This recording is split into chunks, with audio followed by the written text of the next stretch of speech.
The sky was a clear blue, with a refreshing breeze in the air. As usual, Gobta found himself being chased by humans. Today, like always, they were after him. "Stop right there! Speed's the only thing you've got going for you, huh?" One of the humans yelled angrily. "How dare you mess up our fields again? I'm gonna get you this time!"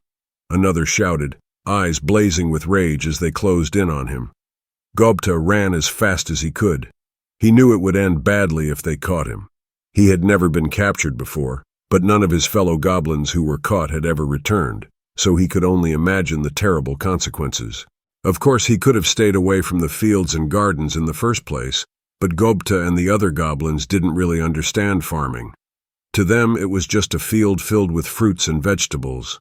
They knew it belonged to the humans, and that getting caught would lead to a chase. But hunger always won out in the end. Gobta darted down a narrow path, barely visible, created by the local creatures. As he ran, he munched on the sweet melon he had taken. The path was so small that only a goblin could navigate it, leaving the larger humans stuck at a distance, shouting insults in frustration. He sighed in relief, pleased with himself. Finding an escape route is basic survival, he thought, glad his quick thinking had paid off again. When Gobta returned to the village, he noticed a group of elder goblins in deep discussion. Among them were a few kobold merchants who had recently arrived in town. "As I've mentioned, these items are too valuable for us to sell elsewhere," one kobold merchant explained. "But if you don't take them, the magical equipment will go to waste. Surely there's something you can offer for them." One of the elders responded. "If they were smaller, we could use them ourselves, but," another kobold added. "Indeed, these are too large for us to handle as well," an elder agreed. As Gobta passed by and eavesdropped on the conversation, he gathered that the goblins were trying to sell magical equipment to the kobolds. However, since most human-made gear was too big for goblins, aside from short swords and daggers, it was difficult to make use of it. Armor was even more challenging. While leather pieces could be taken apart and repurposed, metal armor was beyond their capabilities. None of the goblins knew how to work with such materials. As for magic items, they were an even bigger mystery. The goblins were afraid that just touching them might break them and make them useless. If the kobolds weren't interested, it seemed like the goblins were stuck with something they couldn't use. A classic case of pearls before swine. One of the kobolds, sensing their frustration, offered a solution. "How about this? If you are willing to travel to the Dwarven Kingdom, they could take these items off your hands. They might accept them as payment for Dwarven tools or equipment, and they'll even deliver your purchases to you. The trip is quite a distance from here, but if you follow the river upstream, you won't get lost." The suggestion seemed to catch the attention of the goblin elders as they considered this new possibility. "The Dwarven Kingdom?" one shouted. "That place is far beyond our reach. I've only heard stories about it." "How long would it take to get there?" another asked. "And who would we send? Our young ones are our most valuable workers. We can't afford to lose even one of them." Gobta, strolling past, wasn't too concerned. "Not my problem," he thought, ignoring the elders' growing debate. But fate had other ideas. "Wait a moment," the village elder called out, stopping him in his tracks. "You seem to have some free time. Could I ask a favor of you?" Gobta froze. He had a bad feeling about this. "Take a look at this knife," the elder said, holding up a gleaming blade. "Isn't it a beauty? If you do this favor for us, it's yours." The shine of the knife immediately caught Gobta's eye. "Whatever you need, sir, I'll take care of it," he blurted out, the knife's sparkle clouding his judgment. His earlier doubts vanished, swept away by the allure of the blade's magic. He agreed before his brain could catch up with his mouth, but it was too late. "You will? Wonderful. You'll travel to the Dwarven Kingdom for us then?" "Wait, what? Me?" Gobta stammered in shock. The elders, now gathered around him, wore identical smiles. Their stern eyes, combined with their pleased expressions, left Gobta no choice. Trapped, he nodded reluctantly, knowing he had been roped into something much bigger than he had planned. The average goblin's life was remarkably short, lasting only about a fifth of a human's lifespan. Though their lineage could supposedly be traced back to ancient fairy-like races, the connection was weak, given their current degenerate, monster-like form.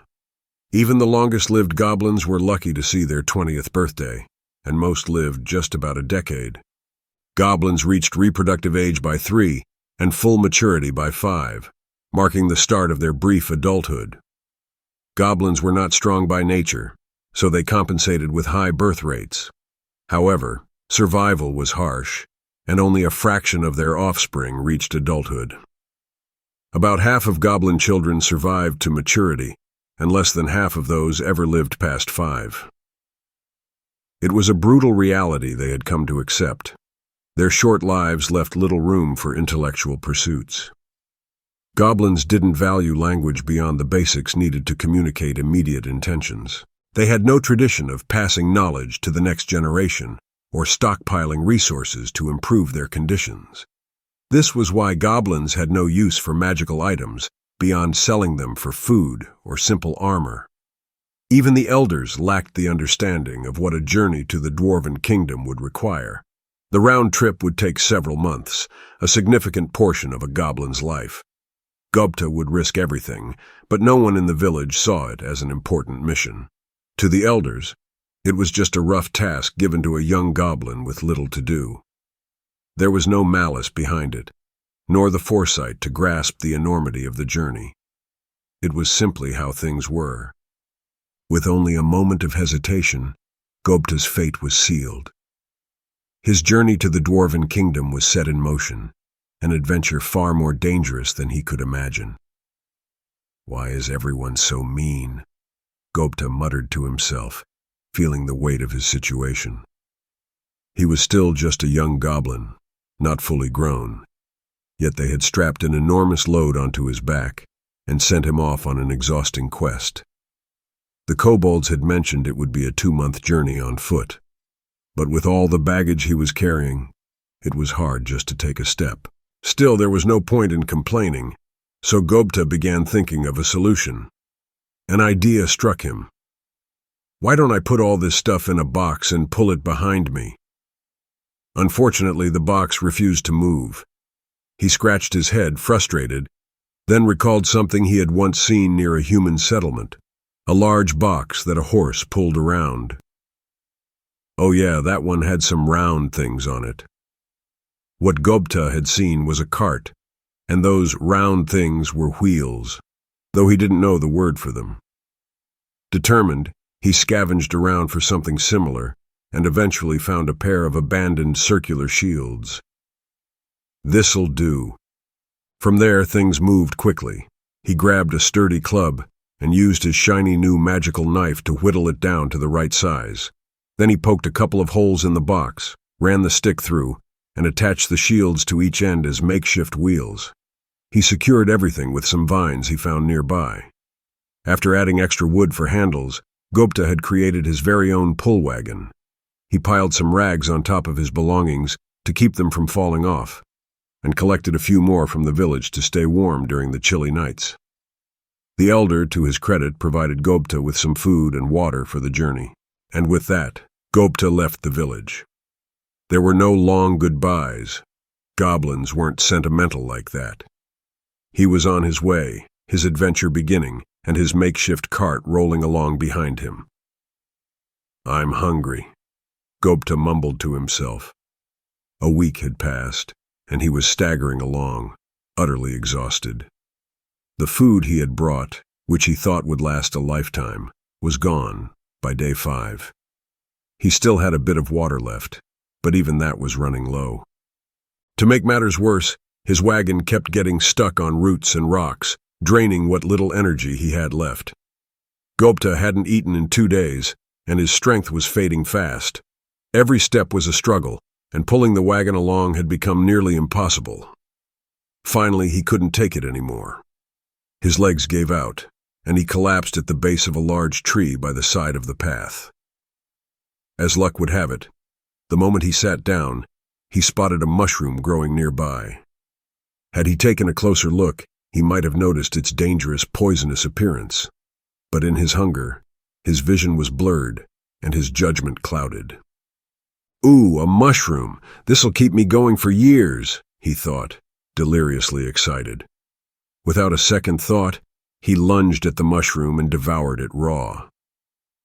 As luck would have it, Gobta had unknowingly chosen the safest way to eat the mushroom. While it was dangerously poisonous when cooked, in its raw form, it posed no threat. Gobta, oblivious to the danger he had just escaped, had once again survived purely by chance. With a full stomach, Gobta's spirits were lifted considerably. He took advantage of a nearby pool of water inside a tree cavity to refill his leather skin, deciding that rest was more important than continuing his journey that day. His wagon was on the verge of falling apart, but fortunately he found some vines nearby to tie it back together. Using sticky sap from the tree, he filled in the cracks and holes and patched the largest breaks in the box with strips of bark.